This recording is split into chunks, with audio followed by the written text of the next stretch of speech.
If you've ever wondered why some people seem to go from struggling financially to suddenly wealthy, almost overnight, while others grind for decades and barely move the needle, I'm about to show you the exact 3 moments where that shift actually happens. These aren't lucky breaks. They're not lottery wins.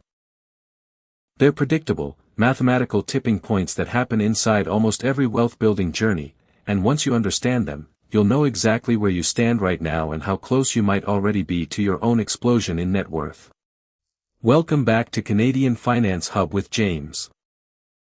If you're new here, this channel is all about breaking down money, investing, and wealth building in a way that actually makes sense for Canadians, without the confusing jargon or unrealistic promises you see everywhere else online.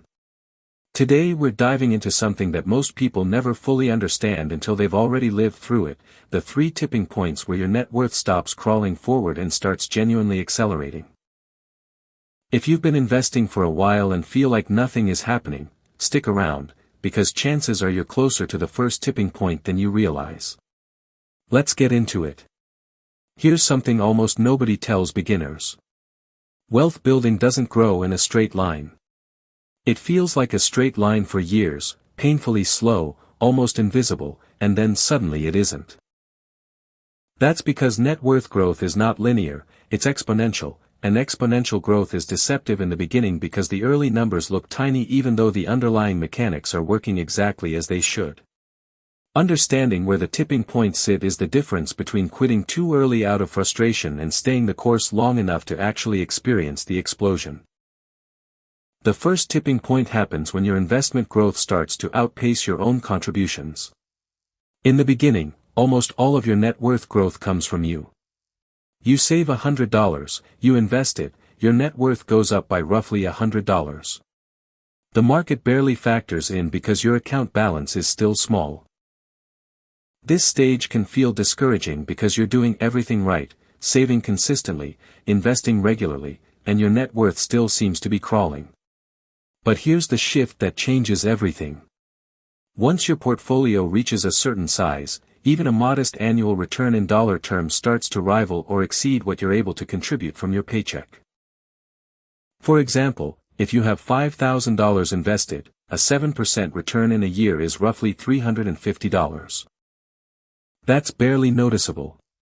But once your portfolio grows to $100,000, that same 7% return is $7,000, more than many people save from their actual income in an entire year. This is the moment your money starts working harder than you do, and it's usually the first real signal that your net worth is entering acceleration mode. Most Canadians hit this tipping point somewhere between $80,000 and $150,000 in invested assets, depending on their contribution rate and time horizon, and once you cross it, growth genuinely starts to feel different. The second tipping point is what I like to call the compounding crossover, and this is where things start to feel almost unreal if you've stayed disciplined long enough.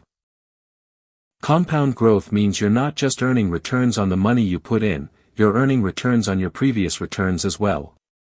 In the early years, this effect is barely noticeable because there isn't much previous growth to compound on. But by year 15, 20, or 25 of consistent investing, the compounding layer becomes larger than your original contributions altogether. This is the tipping point where people look at their portfolio and genuinely can't explain how it grew so much, because emotionally, our brains are wired to think in straight lines, not curves. A portfolio that took 10 years to reach $100,000 might only take another 5 years to double to $200,000, and then just 3 or 4 more years to double again after that. The math doesn't feel real until you're standing inside it. This is exactly why financial experts constantly repeat the phrase that time in the market beats timing the market, because the compounding crossover rewards patience more than almost any other single financial decision you can make. If you're in your 20s or 30s right now feeling like your investments are moving painfully slowly, understand that you are laying the groundwork for a crossover point that will feel almost effortless later, but only if you don't stop contributing or panic sell during downturns along the way. The third tipping point is the one most people don't even realize exists until they're already living it, and it has less to do with math and more to do with mindset and behavior. This is the moment where your relationship with money fundamentally changes because your net worth has grown large enough that spending decisions stop feeling emotionally threatening. Early in your financial journey, every purchase feels like it's competing directly with your future, because in a very real sense, it is. But once your net worth crosses a certain threshold, your financial identity shifts. You start making decisions from a place of security rather than scarcity, which paradoxically leads to even smarter financial choices, because fear-based decision-making tends to produce worse outcomes than confidence-based decision-making. This tipping point often unlocks bigger moves too. Some people feel comfortable finally investing more aggressively, others start real estate investing, some begin building a business with their newfound financial cushion as a safety net. The explosion here isn't just numerical, it's behavioral, and behavioral shifts tend to accelerate financial growth even further because confident investors make fewer panic-driven mistakes. Now here's the important part that ties all three tipping points together. None of them happen because of some secret strategy, some perfectly timed stock pick, or some insider tip. They happen because of consistency applied over time to a diversified, low-cost investing strategy.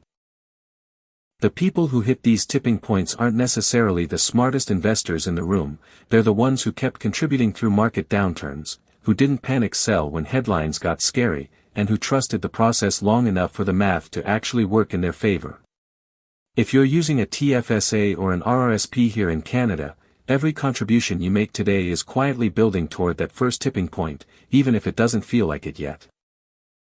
The frustrating truth about wealth building is that the hardest, most boring, least rewarding feeling years are usually the ones sitting closest to the acceleration point, and most people quit right before they would have seen it. So where does this leave you? If your net worth still feels stuck, ask yourself honestly whether you're actually behind, or whether you're simply in the flat part of the curve that everyone experiences before the first tipping point kicks in. The data consistently shows that Canadians who invest consistently for 10, 15, or 20 years, even with modest monthly contributions, tend to experience remarkable acceleration in the back half of their journey compared to the front half. Your net worth isn't broken, it's just early. The most important thing you can do right now isn't finding a faster way to get rich, it's protecting your consistency long enough to reach that first crossover point, because everything genuinely does get easier and faster from there. If this video helped you understand where you actually stand on your own financial journey, do me a favor and hit that like button. It helps this channel reach more Canadians who are trying to build real wealth the right way. Let me know in the comments which tipping point you think you're closest to right now. I read every single one and I'd love to know where you're at. And if you want more breakdowns like this on investing, net worth, and building long-term wealth here in Canada, make sure you're subscribed so you don't miss what's coming next.